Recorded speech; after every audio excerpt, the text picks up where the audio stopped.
আলহামদুলিল্লাহ,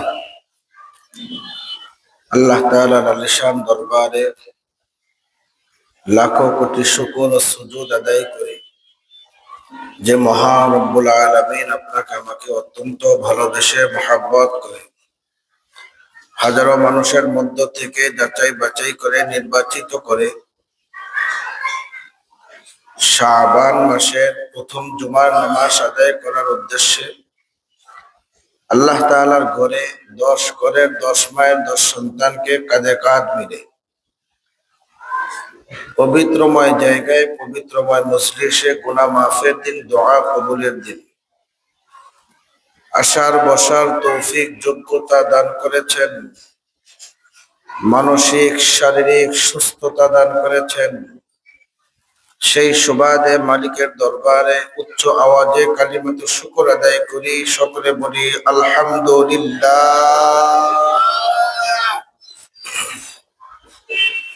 সম্মানিত মুহতারাম হাজিরিন, আল্লাহ রাব্বুল আলামিন পৃথিবীতে মানব জাতি যখন থেকে প্রেরণ করা শুরু করেছেন, এই মানব জাতি একটা সময় পৃথিবীতে থাকেও কিভাবে আল্লাহ তাআলা সন্তুষ্টি অর্জন করবে, কিভাবে আল্লাহ তাআলার হুকুম পালন করবে, কিভাবে নিজেকে পরিচালনা করবে, কিভাবে সংসার পরিচালনা করবে, কিভাবে বঙ্গভবন রাষ্ট্র পরিচালনা করবে, কিভাবে সমাজ সুন্দর করবে জানত না। আল্লাহ রাব্বুল আলামিন প্রত্যেক যুগে যুগে প্রত্যেক নবী রাসূলদের জমানায় গাইডলাইন হিসাবে আল্লাহ তাআলা পৃথিবীতে 104খানা কিতাব এবং সহিফা আল্লাহ তাআলা অবতীর্ণ করেছেন।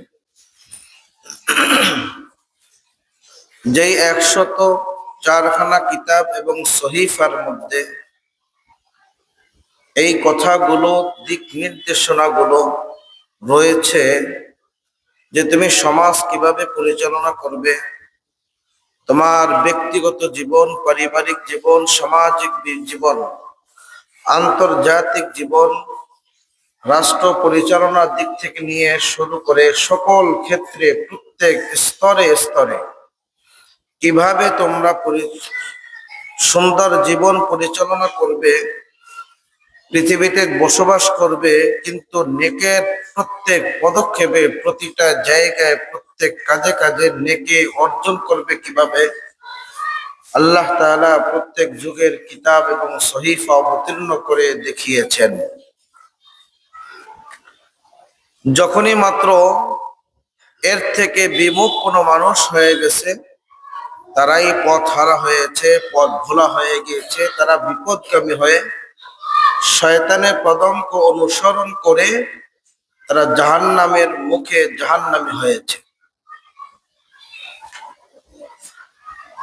এই জন্য সেই ধারাবাহিকতায় যখন মুহাম্মদুর রাসূলুল্লাহ সাল্লাল্লাহু আলাইহি ওয়াসাল্লামের আবির্ভাব পৃথিবীতে ঘটলো, তখন থেকেই এসে দেখে পৃথিবীর মানুষগুলো একেবারে অন্ধকারাচ্ছন্ন অবস্থায় রয়েছে।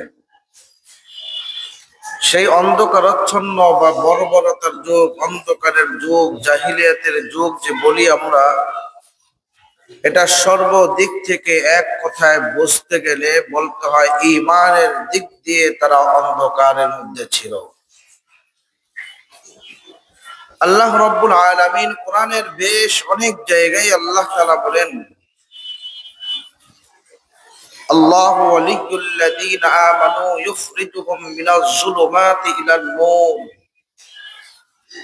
আল্লাহ তাআলার ওলি হলো তারাই, ওই সমস্ত মানুষরাই আল্লাহ তাআলার ওলি, আল্লাহ তাআলার বন্ধু, আল্লাহ তাআলার নিকটতম, একেবারে কাছের থেকে কাছেরতম বান্দা হিসাবে, বন্ধু হিসাবে ঘোষণা করেন। ওই সমস্ত মানুষদের কি আল্লাহ তাআলা বন্ধু হিসাবে ঘোষণা করেন সূরাতুল বাকারার মধ্যে, আল্লাহু ওয়ালিয়্যুল্লাযীনা আমানু, যাদের ঈমান রয়েছে। আল্লাহু ওয়ালিয়ুল্লাযীনা, আল্লাহ তাআলার ওলি হলো, বন্ধু হলো ওই সমস্ত মানুষ, আমানু, যাদের ঈমান রয়েছে, ঈমান নামক মূল্যবান মহামূল্যবান দৌলত যাদের আছে, তাদেরকে আল্লাহ তাআলা ওলি হিসাবে গ্রহণ করেছেন, বন্ধু হিসাবে ঘোষণা করেছেন। বলি সুবহানাল্লাহ। এখন শুধু বন্ধু হলেই বন্ধুর উপকার করা, এটা মানুষের যে রকমের স্বভাব, বন্ধু যদি বিপদে পড়ে বন্ধুকে উপকার করা যেমন মানুষের খাইসিয়ত খাসলত, আল্লাহ তাআলার খাসলত, আল্লাহ তাআলার স্বভাব এমন। আল্লাহ তাআলাও চান না যে তার কোনো বন্ধু, তার কোনো নিকটতম বান্দা জাহান্নামী হয়ে যায়, বিপদে পড়ে, এটা আল্লাহ তাআলা চান না। সেই জন্য আল্লাহ তাআলা এর পরের শব্দটি আল্লাহ তাআলা বলেন, ইউখরিজুহুম মিনাজ যুলুমাতি ইলান নূর। তারা যে অন্ধকারাচ্ছন্ন বর্বরতার অবস্থায় ছিল, অজ্ঞতায় ছিল, ওখান থেকে আল্লাহ তাআলা নিষ্কুদরতি ভাবে তাদের ঈমান নামক দৌলত দিয়ে, ঈমানের পাওয়ারের কারণে অন্ধকার থেকে নূরে অর্থাৎ আলোর দিকে তাদেরকে বের করে নিয়ে আসেন। সুবহানাল্লাহ। এখন অন্যান্য জমানায় যেমন কিতাব ও সহিফা অবতীর্ণ করেছিলেন, ঠিক তেমনি ভাবে মুহাম্মদুর রাসূলুল্লাহ সাল্লাল্লাহু আলাইহি ওয়াসাল্লামের জমানায় এসে যখন রাসূল দেখলেন তার সমাজের আত্মীয় স্বজন, এলাকার মানুষ, যেমনি উদাহরণ ভাবে বুঝতে গেলে আপনাদের এলাকার কোনো মানুষ যদি কোরআনের হাফেজ হয়, আলেম হয়, আমাদের কাছে সেই মানুষটা যদি মূল্যবান নাও থাকে, আল্লাহ তাআলার কাছে মূল্য আছে না নাই? আওয়াজ দেয়া বলেন, আছে না নাই? আমরা কিন্তু তাকে সেমন মূল্য দিতে পারি না বা দেইও না। আমরা এতটুকুই বলে থাকি, তুমি তো অমুকের ছেলে, তোমার আবার সম্মান কিসের, তুমি আবার কেমন, তোমাকে আলাদা স্পেশাল সম্মানিত দেওয়া হবে, সম্মান দিতে হবে, এটা বা কেমন? তুমি তো আমাদের সামনেই বড় হইলে, তুমি তো আমাদের সামনেই চলাফেরা করলে, আমাদের প্রতিবেশী একজন, আমাদের আত্মীয় স্বজন একজন, আবার তোমাকে ভিন্ন ভাবে, তুমি কি আসমানে কোনো ফেরেশতা নাকি? এত সম্মান তোমাকে দিতে হবে? আমাদের অবস্থাটা এমন পরিস্থিতি দাঁড়িয়েছে, কথা বলেন ঠিক কিনা? ঠিক তেমনি ভাবে মুহাম্মদুর রাসূলুল্লাহ সাল্লাল্লাহু আলাইহি ওয়াসাল্লামের কাছে যখন থেকে ওহী অবতীর্ণ হওয়া শুরু হয়ে যায়, যখন থেকে ওহী অবতীর্ণ শুরু হয়, এই ওহীর নাম ওহীয়ে মাতলু বলা হয়। এই ওহীর নাম কি ভাই? ওহী দুই প্রকার, একটা হলো ওহীয়ে মাতলু আর একটা ওহীয়ে গায়রে মাতলু। ওহী মাতলু ওই ওহীটাকে বলা হয় যেটাকে সদা সর্বদা তেলাওয়াত করা হয়, পড়া হয়, যেটা নিয়ে অতি মাত্রায় রিচার্জ করা হয়। ওহী গায়রে মাতলু ওই ওহীটাকে বলা হয় যেটা ওহী কিন্তু সদা সর্বদা অতটা রিচার্জ হয় না, অতটা তেলাওয়াত করা হয় না। যেটা তেলাওয়াত করা হয় না, যেটা অতি মাত্রায় রচনা হয় না, পড়া হয় না, পাঠ করা হয় না, ওটার এক পর্যায়ে নাম আসে, ওইটাকে বলা হয় হাদিসের কলম। রাসূলুল্লাহ সাল্লাল্লাহু আলাইহি ওয়াসাল্লামের জবানের যে সমস্ত কথা, যে সমস্ত কাজ, যে সমস্ত সমর্থন রয়েছে, এইগুলোকে বলা হয় হাদিস। কিন্তু আমাদের নবী মুহাম্মদুর রাসূলুল্লাহ সাল্লাল্লাহু আলাইহি ওয়াসাল্লাম তিনি ব্যক্তিগতভাবে নিজের থেকে বানিয়ে বা নিজের থেকে কোনো কথা কোনো দিনও রাসূল বলেন নাই। রাসূলের কাছে ওহী আসার আগেও বলেন নাই, ওহী আসার পরেও বলেন নাই। এটার একটা প্রমাণ, যখন থেকে মুহাম্মদুর রাসূলুল্লাহ সাল্লাল্লাহু আলাইহি ওয়াসাল্লামের কাছে প্রথম ওহী আসলো, হেরা গুহার মধ্যে বিশ্ব নবী সাল্লাল্লাহু আলাইহি ওয়াসাল্লাম একা একা ইবাদত বন্দেগী করতেছিলেন। এখানে একটা প্রমাণ পাওয়া যায় ইবাদত বন্দেগী কোন ধরনের করলেন। অনেকে আবার প্রশ্ন করে বিশ্বনবী সাল্লাল্লাহু আলাইহি ওয়াসাল্লাম ওহী আসার পূর্বে কোন ধর্ম অনুসরণ করত, কোন ধর্ম পালন করত। কিতাব সাক্ষী দেয়, কিতাবের মধ্যে পাওয়া যায় মুহাম্মদুর রাসূলুল্লাহ সাল্লাল্লাহু আলাইহি ওয়াসাল্লামের কাছে যখন পর্যন্ত কোনো ওহী আসে নাই, ততক্ষণ পর্যন্ত আল্লাহর নবী মুহাম্মদুর রাসূলুল্লাহ সাল্লাল্লাহু আলাইহি ওয়াসাল্লাম মুসলিম জাহানের জাতির পিতা হযরত ইব্রাহিম আলাইহিস সালাতু ওয়াস সালামের ধর্মের অনুসারী ছিলেন। তিনি সেই ধর্ম অনুযায়ী তিনি ইবাদত বন্দেগী করতেন। পৃথিবীর মুসলমান ঈমান দাও, যেই মাত্র ওহী অবতীর্ণ হওয়া শুরু হয়ে গেল, জিবরাইল আলাইহিস সালাতু ওয়াস সালাম আল্লাহর নবী সরকার দু আলম রাহমাতাল লিল আলামিনের কাছে এসে যখন বলল ইকরা, ও আল্লাহর পয়গম্বর আপনি বলুন, আপনি পড়ুন। আপনার আমার নবী হায়াতুন নবী মুহাম্মদুর রাসূলুল্লাহ সাল্লাল্লাহু আলাইহি ওয়াসাল্লাম বললেন মা আনা বিকারি, আমি তো পড়তে জানি না, আমি পড়তে জানি না। আমি পৃথিবীর কোন মানুষের মতো স্কুল মাদ্রাসায় কলেজে পড়ালেখা করি নাই, দিন শিখি নাই, এভাবে পড়বো আমার জানা নাই। আল্লাহর নবীকে এইভাবে তিনবার বলার পরে আল্লাহর নবীকে জিবরাইল আলাইহিস সালাতু ওয়াস সালাম জড়িয়ে ধরে একটা চাপ দিলেন, চাপ দিয়ে ছেড়ে দিলে বললেন ও আল্লাহর পয়গম্বর এখন বলুন ইকরা বিসমি রাব্বিকাল্লাযী খালাক।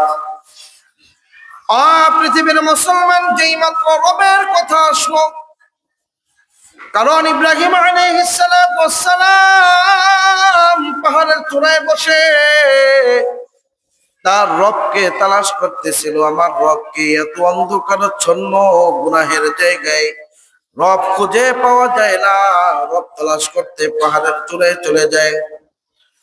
ইব্রাহিম আলাইহিস সালাতু ওয়াস সালাম তার রবকে খোঁজার জন্য যখন চন্দ্র ওঠে মনে করে এটাই রব, আবার চন্দ্র যখন ডুবে যায় বলে এটা রব হতে পারে না, রব কোনোদিন এমন হতে পারে না।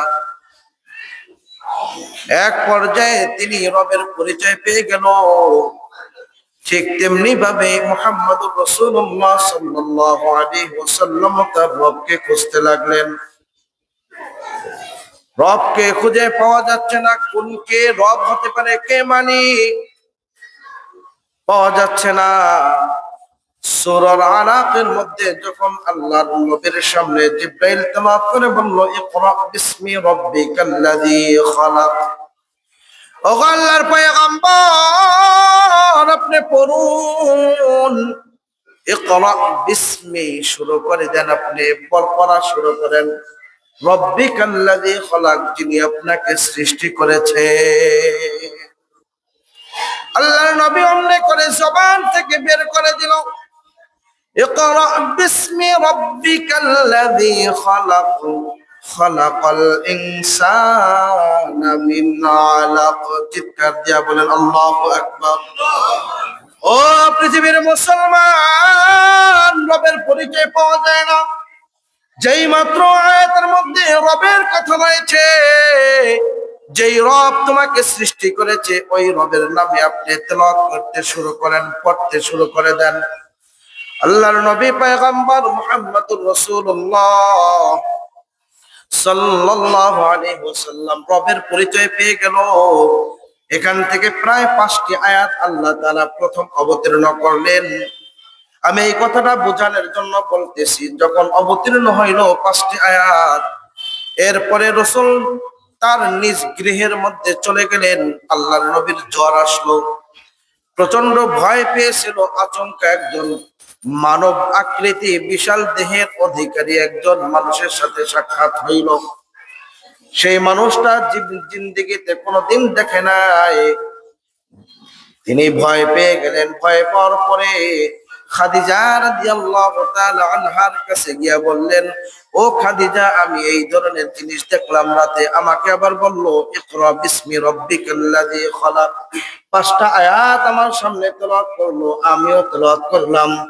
আমি তো বুঝতে পারতেছি না কি হইতেছে, আমার সাথে কি ঘটতেছে।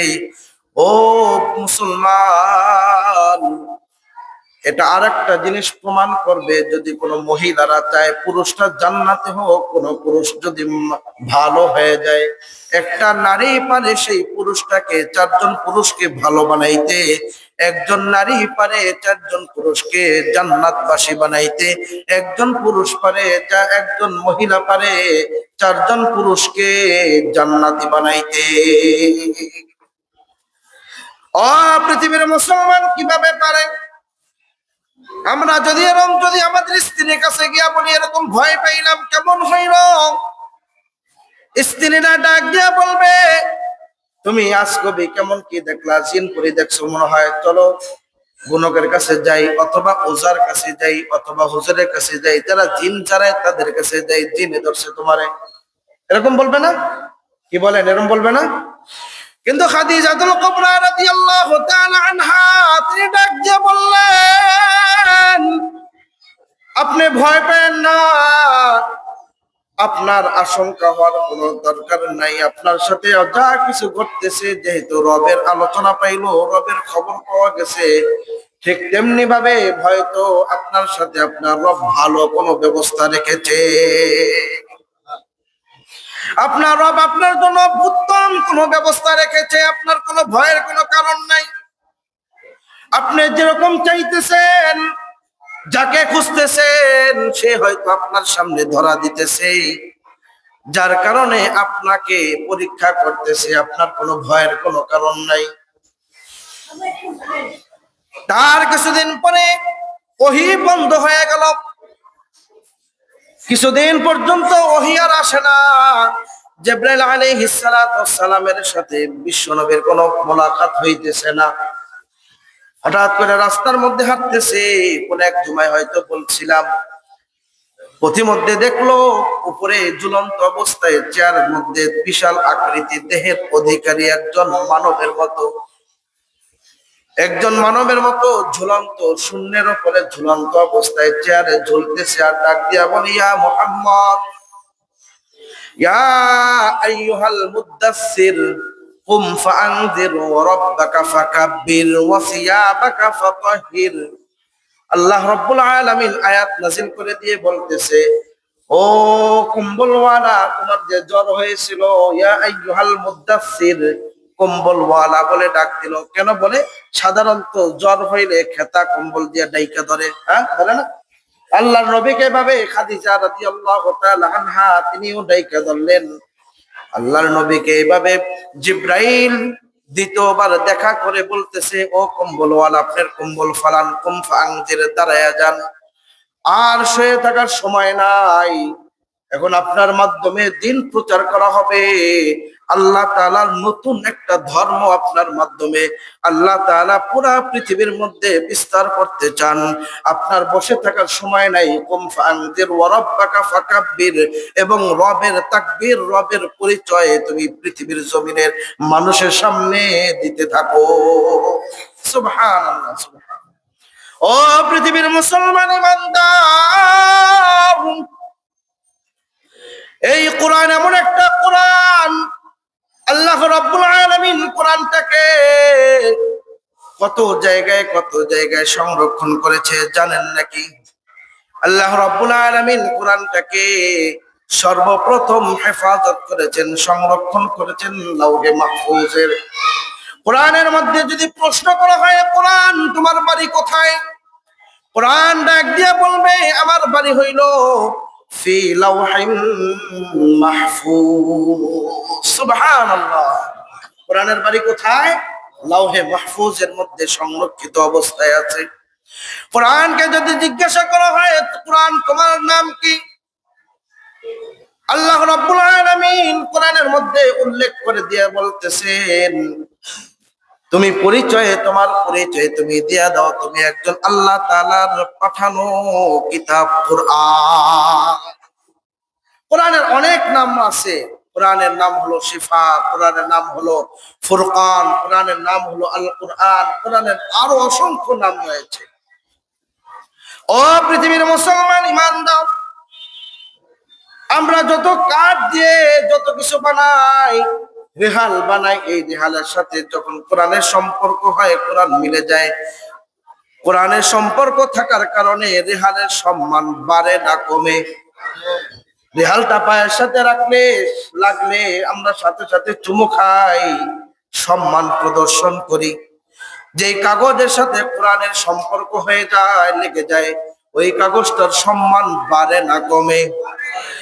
ও পৃথিবীর মুসলমান, শুধু তাই নয়, সামান্য একটা কাপড়, এই সামান্য কাপড়ের কোনো মূল্য নাই, পায়ে লাগে, রাস্তায় ফেলে থাকে মানুষ পাড়ায়। যখন ওই কাপড়টার সম্পর্ক কোরআনের সাথে লেগে যায়, কোরআনের জন্য গিলাফ বানানো হয়, ওই গিলাফটা পায়ে লাগলে তা আমরা কি ফালায় দেই না চুমু দেই? কারণ কি কোরআনকে চুমু দিই, কোরআনের সম্মান দেখাই।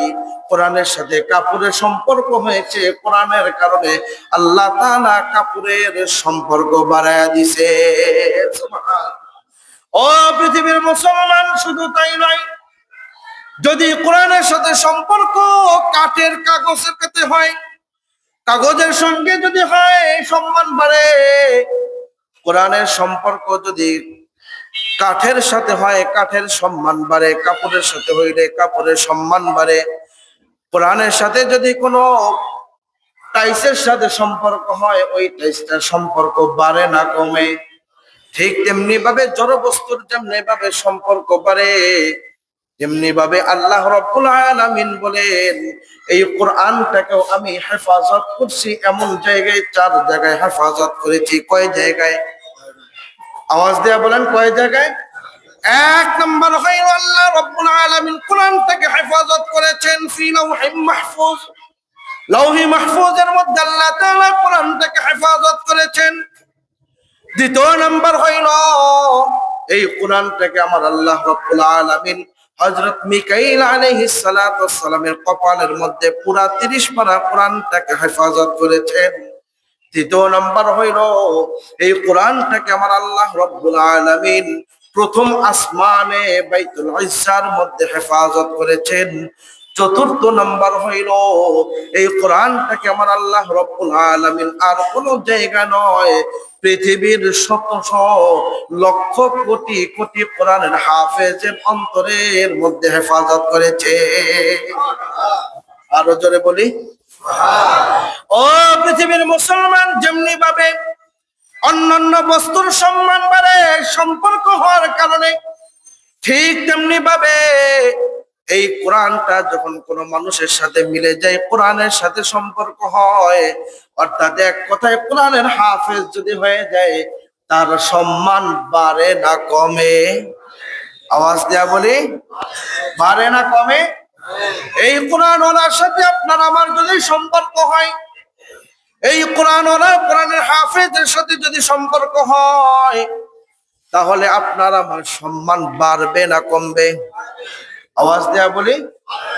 আল্লাহ রাব্বুল আলামিন কোরআনের মধ্যে বলেন, ইন্না নাহনু নাযালনা যিকরা ওয়া ইন্না লাহু লাহাফিজুন। আল্লাহ রাব্বুল আলামিন কোরআনটাকে আমি নাজিল করেছি, আমি আল্লাহ কোরআন হেফাজত করার দায়িত্ব নিয়ে নিলাম। এই পৃথিবীর মধ্যে কোরআন যখন অবতীর্ণ হইল, তখন থেকে কোরআনকে বিলুপ্ত করার জন্য, তখন থেকে কোরআনকে মিটিয়ে দেওয়ার জন্য, তখন থেকে কোরআনকে পৃথিবী থেকে ধূলিসাৎ করার জন্য, তখন থেকে কোরআনটাকে পৃথিবী থেকে মুছে দেওয়ার জন্য রাম বামেরা এক প্রকার ইহুদি খ্রিস্টান বেদিন অমুসলিমরা উঠে পড়ে লেগেছিল, কিন্তু তখন থেকে পারে নাই। বর্তমানেও মাঝে মাঝে নাড়াচাড়া দেয় কোরআনকে মিটিয়ে দেওয়ার জন্য। কোরআনের সম্মান প্রদর্শন না করে অপমান করে, কোরআনকে হেফাজত করার জায়গায় কোরআনকে আরো অবতস্ত করে, এমন মানুষ পৃথিবীতে আছে না নাই? ও পৃথিবীর মুসলমান, কোরআন যেভাবে চেষ্টা করুক না কেন মিটিয়ে দেওয়ার জন্য, আজ পর্যন্ত পর্যন্ত কোরআন মিটাতে পারে নাই। 1450 বছর ওভার হয়ে গেছে, পৃথিবী থেকে কোরআনকে মিটাইতে পারে নাই। ইনশাআল্লাহ আল্লাহর কসম দিয়ে বলতে পারি, এই কোরআন কিয়ামত পর্যন্ত থাকবে, কোরআনের হাফেজরা থাকবে, উলামায়ে কেরামরা থাকবে, কেউ মিটিয়ে দেওয়ার মতো শক্তি কারো নাই। কথা বলো ঠিক কিনা? আওয়াজ দিয়ে বলো ঠিক কিনা? ও পৃথিবীর মুসলমান, এই জন্য আল্লাহ রাব্বুল আলামিন বলে, বন্ধু বিশ্বনবী মুহাম্মদুর রাসূলুল্লাহ সাল্লাল্লাহু আলাইহি ওয়াসাল্লাম বলেন, ইন্নাল্লাহা আহলিনি মিনান নাস, যার মধ্যে কোরআন রয়েছে এই মানুষটাকে আল্লাহ তাআলার পরিবারের অন্তর্ভুক্ত বলে ঘোষণা করেছে। শুধু তাই নয়, কোরআনের সাথে যার সম্পর্ক হয়ে যায় তার সম্মান কিরকম বলে দেখেন। পৃথিবীর মধ্যে একজন কোরআনওয়ালা, কোরআনের হাফেজ অথবা আলেম যদি থাকে, তাকে কত সম্মান করে পৃথিবীর মানুষগুলো। যারা বোঝে তারা সম্মান করে, যারা বোঝে না তারা সম্মান করতেও জানে না। স্বর্ণ সবাই সম্মান ইজ্জত জানে না। মুসির কাছে স্বর্ণ নিয়ে গেলে স্বর্ণের দাম পাওয়া যায় না, মেথরের কাছে স্বর্ণ নিয়ে গেলে স্বর্ণের দাম পাওয়া যায় না, কামারের কাছে স্বর্ণ নিয়ে গেলে স্বর্ণের দাম পাওয়া যায় না। একটা স্বর্ণের দাম, একটা মণিমুক্তার দাম তারাই দিতে পারে যারাই চিনে। কথা বলা ঠিক কিনা? ঠিক তেমনি ভাবে কোরআন কি জিনিস, কোরআন কোথার থেকে আসলো, কার কালাম, কোরআনের অবস্থা কেমন, এর কাইফিয়ত কেমন, কোরআনের সম্মান কেমন, ইজ্জত কেমন, তার যারা জানে তারাই দিতে জানে, যারা জানে না তারাও দিতে জানে না। কথা বলো ঠিক কিনা? ও পৃথিবীর মুসলমান, দুনিয়ার মধ্যে কোরআনের যদি আমরা সম্মান যাও নাও দিতে পারি, কিন্তু হাসরের ময়দানে কোরআন ওয়ালাকে কেমন দায়িত্ব দেওয়া হবে জানেন নাকি? জানেন কেমন দায়িত্ব দিবে? জানতে মনে চায়? আওয়াজ দিয়া বলেন। আল্লাহ রাব্বুল আলামিনের বন্ধু বিশ্ব নবী সরকার দু আলম রাহমাতাল লিল আলামিন, যার মধ্যে কোরআনের সংস্পর্শ রয়েছে, যে কোরআনটাকে হেফাজত করেছে, যে কোরআন মুখস্থ করেছে, যে যতটুকু করে না কেন, কোরআনের হাফেজ যদি নাও হতে পারি, যতটুকু কোরআন মুখস্থ করি না কেন, আল্লাহ তাআলা তাদেরকে উদ্দেশ্য করে হাসরের ময়দানে বলবেন, ইয়কালু লিসাহিবিল কুরআন ইকরা ওয়ারতাকি ওয়ারাত্তিল কামা কুনতা তুরাত্তিলু ফিদ দুনিয়া। এই কোরআন ওয়ালাকে আল্লাহ তাআলা ডাক দিয়া বলবে, ইয়কালু লিসাহিবিল কুরআন, কোরআনের দারক বাহক যারা হবে, কোরআনের সাথী যারা হয়ে যাবে, কোরআনের বন্ধু যারা হয়ে যাবে, আল্লাহ তাআলা তাদেরকে ডাক দিয়া বলবে, ইকরা ওয়ারতাকি ইকরা ওয়ারতাকি ওয়ারাত্তিল, তুমি কোরআন তেলাওয়াত করো, এবং দুনিয়ার জমিনে যেরকম ভাবে কোরআন তেলাওয়াত করেছিলে, নামাজের মাধ্যমে কোরআন তেলাওয়াত করেছিলে বিভিন্ন সময় বিভিন্ন অবস্থায়, ঠিক তেমনি ভাবে কোরআন তেলাওয়াত করো। আর আমার জান্নাতের সম্মানের স্তর একে একে গুনে নাও। ও পৃথিবীর বাংলাদেশী কিভাবে গুনে নেবে?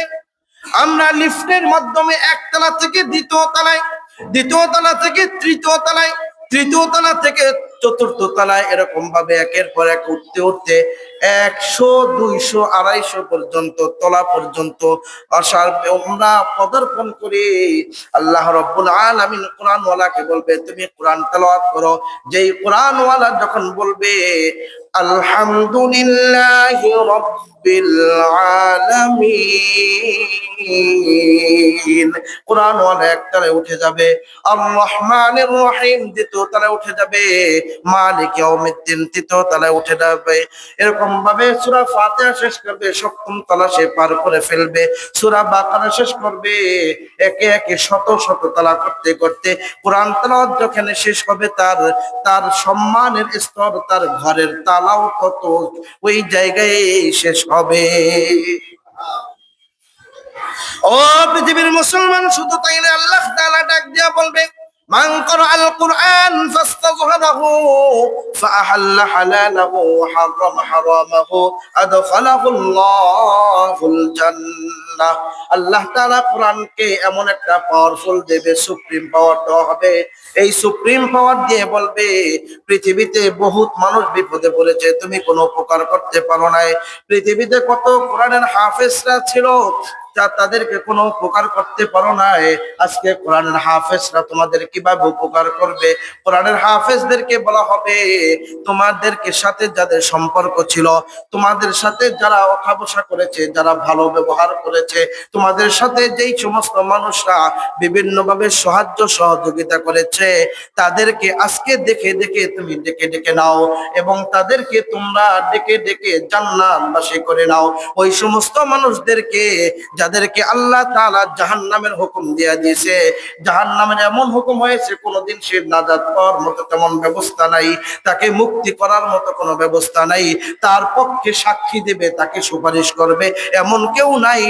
এই সমস্ত মানুষদেরকে তুমি দেখে দেখে সুপারিশ করে জান্নাতে নিয়ে যাও।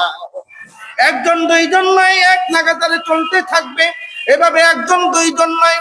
আল্লাহর নবী সরকার দু আলম হাদিসের মধ্যে বলেন, মান ক্বারাআল কুরআন ফাস্তামহারাহু ফাআহাল্লা হালালাহু ওয়া হারামা হারামাহু আদখালাহুল্লাহুল জান্নাহ ওয়া শাফাআহু ফি আশরাতিন মিন আহলি বাইতিহি ক্বাদ ওয়াজাবাত লাহুন নার। একজন দুইজন নয়, সর্বনিম্ন এক নাগাতারে সর্বনিম্ন 10 জনকে তোমাকে অনুমতি দেওয়া হইল, তুমি এরকমের জাহান্নামী কয়েদিদেরকে 10 জন জাহান্নামীদেরকে সুপারিশ করে জান্নাতে নিয়ে আসো। এই যে দেখেন কোরআনের হাফেজদের কি সম্মান, তার মা বাবাকে কি সম্মান দিবে। আল্লাহর নবী সরকার দু আলম রাহমাতাল লিল আলামিন বলেন, আল্লাহর নবী বিশ্ব নবী বলেন, তার মা বাবাকে এমন একটা নূরের টুপি পরানো হবে। আমরা যেরকম নামাজের সময় টুপি পরিধান করি, আল্লাহ তাআলা হাসরের ময়দানে এমন টুপি পরানো হবে, সূর্যের আলো, সূর্যের কিরণকে ফেল করে, ব্রেক করে, বাতিল করে তার টুপির পাওয়ার এত বাড়ায় দিবে, ওই টুপির পাওয়ার সামনে সূর্যের পাওয়ার আর থাকবে না। কিরকমের দেখেন, দিনের বেলা লাইট জ্বালালে লাইটের আলো দিনের সাথে কোনো মিলে বোঝা যায়, কোন আলো আসে, সূর্যের আলোর সামনে কোনো লাইটে যত বড় লাইট হোক, হ্যালোজেন হোক, আরো যত বড় লাইট হোক না কেন, স্টুডিয়ামের লাইট হোক না কেন, কোনো আলো পাওয়া যায়? ঠিক তেমনি ভাবে হাসরে ময়দানে কোরআনের হাফেজদের মা বাবার মাথায় যে টুপিগুলা পরানো হবে, এটার আলো সূর্যের আলোকে ঠিক যেমনি ভাবে দুনিয়ার লাইটকে ব্রেক করে ফেলে, সূর্যের আলোকে ব্রেক করে ফেলবে তখন। এজন্য কোরআনের হাফেজদের সাথে আমরা আছি তো ইনশাআল্লাহ, কোরআনদের সাথে আছি তো ইনশাআল্লাহ।